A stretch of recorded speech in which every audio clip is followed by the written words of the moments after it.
Someone is manipulating you right now, and you're letting them do it.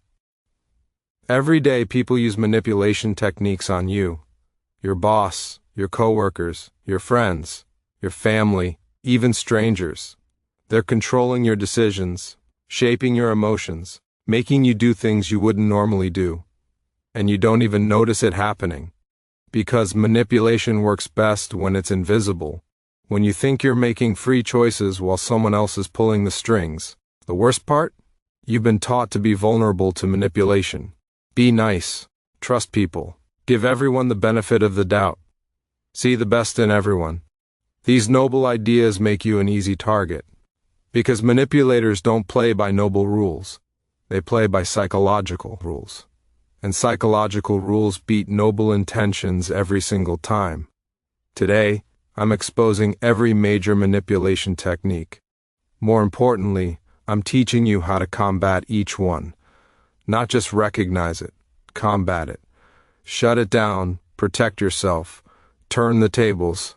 Because knowing manipulation exists isn't enough. You need to know how to destroy it the moment it appears. This is your defense system against people who see you as a tool to be used. If you're ready to stop being manipulated, smash that subscribe button right now. This channel teaches you to see manipulation coming and crush it before it works. Before we start, drop this in the comments. I see manipulation, I shut it down. Let's begin with the most common technique, guilt tripping. This is when someone makes you feel guilty for not doing what they want. After everything I've done for you, I guess I'm not important to you. Fine, I'll just handle it myself even though I'm exhausted. They're not actually hurt. They're manipulating you through manufactured guilt, making you feel like a bad person if you don't comply. This works because most people desperately want to be seen as good. So guilt makes them act against their own interests just to feel like a good person. Here's how you combat guilt tripping. Recognize that guilt is being manufactured, not earned. Real guilt comes from actually doing something wrong. Manufactured guilt comes from refusing to do what someone else wants. Big difference. When someone tries to guilt trip you, identify it immediately, then refuse to engage with the guilt. They say, "After everything I've done for you."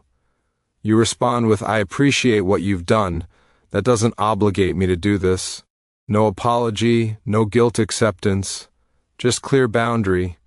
They say, "I guess I'm not important to you." You respond with, "That's not true and you know it. This isn't about your importance. It's about this specific request that doesn't work for me." You're not accepting the false frame. You're reframing it honestly. The key is not defending yourself. Defense validates the guilt. Instead, calmly reject the manipulation without emotion. "I understand you're disappointed. My answer is still no." Repeat as needed. Guilt trippers rely on you feeling bad enough to cave. When you refuse to feel bad, their technique fails completely. They might push harder initially. Stay firm. Eventually they learn guilt doesn't work on you, and they stop trying. Drop this in the comments. Guilt doesn't control me. Gaslighting. This is when someone makes you doubt your own perception of reality. They deny things that happened. They claim you're remembering wrong. They make you feel crazy for trusting your own memory and senses. That never happened. You're being too sensitive. You're imagining things. This technique is designed to make you dependent on their version of reality instead of trusting yourself. Gaslighting works because it's subtle. They don't deny obvious facts. They deny your interpretation, your feelings, your perception. Over time, this makes you doubt yourself constantly. You start checking with them before trusting your own judgment. That's when they have complete control. You've outsourced your reality to them. Here's how you combat gaslighting. Trust yourself first. Always. If something feels wrong, it probably is. Don't let anyone convince you that your perception is flawed when you know what you experienced. Keep records. Write down what happened. Date it. When they deny it later, you have evidence. This isn't paranoia. This is protection against someone rewriting history. When they say, "That never happened," you respond with, Yes, it did. I remember clearly and I trust my memory. Firm, final, no room for debate.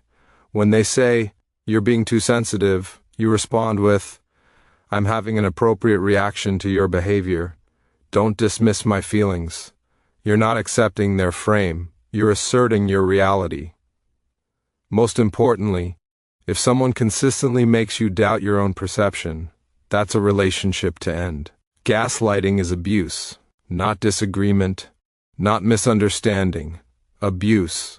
Get away from gaslighters immediately. They will never stop because controlling your reality is their goal. No conversation fixes that. Only distance protects you. Drop this in the comments. I trust my perception. Love bombing followed by withdrawal. This is when someone overwhelms you with affection, attention, and validation. Then suddenly withdraws it all. The contrast creates addiction. You got so much positive attention that the withdrawal feels devastating. Now you'll do anything to get that feeling back. This technique creates emotional dependency fast. Love bombing looks like intense early connection, constant contact, excessive compliments, future planning immediately. I've never met anyone like you. We're perfect together. I can see us spending our lives together. This intensity feels amazing, but it's manipulation, because once you're hooked on that feeling, they withdraw, suddenly distant, cold, less available. You panic. What did I do wrong? How do I fix this? That panic is the manipulation working. Here's how you combat this. Recognize that healthy relationships develop gradually. Intensity at the beginning is a red flag, not a green light. When someone love bombs you, stay skeptical. Enjoy it if you want, but don't let it create dependency. Keep emotional distance. Maintain other relationships. Don't abandon your life for someone you just met. When they withdraw, don't chase. This is the test. They withdraw to see if you'll panic and chase. If you do, they know the manipulation worked. Instead, match their energy. They go distant, you go distant. They reduce contact, you reduce contact. This shows you're not controlled by their attention patterns. You have your own emotional stability. If they come back with intensity again, recognize the pattern. Love bomb, withdraw, love bomb, withdraw. This cycle is intentional. It's designed to keep you off balance and seeking their approval. Break the cycle by refusing to react to either phase. Stay emotionally stable regardless of their behavior. Either they stop manipulating or they leave. Either way, you win. Drop this in the comments. I don't chase, I maintain stability. Playing the victim. This is when someone positions themselves as constantly wronged, hurt, or powerless to avoid accountability. Everything is someone else's fault. They're always the victim of circumstances. This manipulation makes you feel responsible for their problems, makes you want to rescue them, makes you accept behavior you shouldn't accept because they've been through so much. Professional victims are exhausting. Every conversation centers on their problems.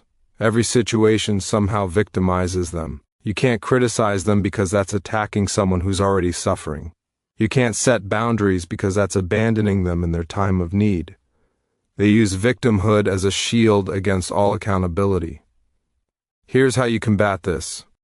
Recognize that real victims take responsibility for their healing. Professional victims take responsibility for nothing. Real victims work to improve their situation. Professional victims stay in victim mode because it benefits them. When someone is constantly a victim, they're probably manipulating. When they play victim, don't rescue them. Offer sympathy once. Then move to solutions. That sounds difficult. What are you doing to fix it? This shifts from sympathy to accountability. If they have no answers and just want more sympathy, you're being manipulated. When they claim they can't do something because of their victim status, respond with, "I understand it's hard. You still need to handle this."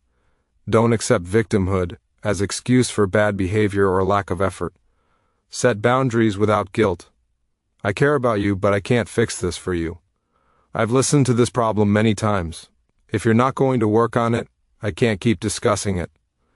They'll likely claim you're being cruel to someone who's suffering. Don't accept that frame. You're being honest with someone who's manipulating. Big difference. Drop this in the comments. I offer support, not rescue. Triangulation. This is when someone brings a third party into a conflict to strengthen their position. Everyone agrees with me that you're wrong. I talk to your mother and she thinks you're being unreasonable. All your friends are worried about you. They're using other people's supposed opinions to pressure you. This makes you feel isolated and outnumbered, like everyone sees something you don't see. Triangulation works because humans are social. We care what others think. When someone claims that everyone else agrees with them, we question ourselves. Maybe I am wrong if everyone thinks so. This doubt is what the manipulator wants. They're not actually speaking for everyone. They're speaking for themselves and claiming others agree. Here's how you combat triangulation. First, verify. Ask the supposed third parties directly. Mom, did you really say I'm being unreasonable? Usually you'll find the manipulator lied or twisted what was said. This exposes the manipulation immediately. Second, even if others do agree with them, so what? Others aren't living your life. Their opinions don't override your judgment. When someone uses triangulation, respond with, I don't care what others supposedly think. This is between you and me. Refuse to engage with the third-party opinions. If Mom has concerns, she can talk to me directly. Right now, we're discussing what you and I think. You're collapsing the triangle back to a direct conversation. This removes their leverage. Also use triangulation back if needed. Interesting, because I've talked to others and they support my position completely. This shows you can play that game too. Usually they'll back off because they realize triangulation won't work on you. But better to just shut it down by refusing to engage with third-party opinions at all. Drop this in the comments. I deal directly, not through others. Silent treatment. This is when someone withdraws all communication to punish you or force compliance. They go completely silent, ignore you, refuse to engage. This creates anxiety. You don't know what they're thinking. You don't know how to fix it. This uncertainty pushes you to apologize or comply even when you did nothing wrong, just to end the uncomfortable silence. Silent treatment is emotional abuse.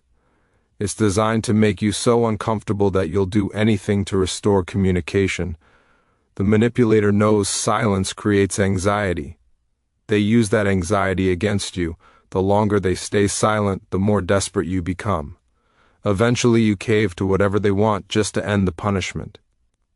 Here's how you combat silent treatment. Don't chase them. This is critical. When someone gives you silent treatment, your instinct is to reach out repeatedly. Apologize. Beg for communication. Don't. This shows the manipulation is working. Instead, give them space, genuinely, not as a tactic, as acceptance that they chose silence. Go about your life normally. Don't sit around waiting for them to speak. Don't check your phone constantly. Don't reach out multiple times. Send one message, I'm here when you want to talk. Then live your life. This removes their power. Silent treatment only works if you're desperate for their communication. When you're not, it fails. If they stay silent for extended periods, that tells you everything about the relationship. Someone who uses silence as a weapon is someone to leave. Not fix, not understand, leave. Because this pattern will repeat forever. Combat it once by refusing to chase. If it continues, combat it permanently by leaving. Drop this in the comments. I don't chase silence. Moving the goalposts. This is when someone keeps changing requirements so you can never succeed. You meet one standard, they add another. You accomplish what they asked. They claim that wasn't enough. You can never win because the target constantly moves. This keeps you trying desperately to please them while they maintain control. This technique appears in workplaces often. You complete a project exactly as specified. They add new requirements. You meet those, they add more. You're constantly working but never succeeding because success is redefined every time you reach it. Same in relationships. You change one behavior they complained about. Now they complain about something else. You fix that. Now there's a new problem. You can never be good enough because good enough keeps changing. Here's how you combat moving goalposts. Get everything in writing. If someone requests something, confirm the exact requirements. When you deliver, point to the written requirements. If they add new ones, call it out. These weren't part of the original requirements. If you want these added, that's a separate request. You're not accepting scope creep disguised as clarification. In relationships, when someone moves the goalposts, point it out directly. You asked me to do 10th. I did 10th, now you're upset about why. That's moving the goalposts. If why was important, you should have mentioned it initially. Don't accept blame for not reading their mind. Don't accept that meeting stated expectations isn't enough. If they continue this pattern, recognize it's about control, not about your performance. You can't win. Stop trying. Either they stop the manipulation, or you leave the situation.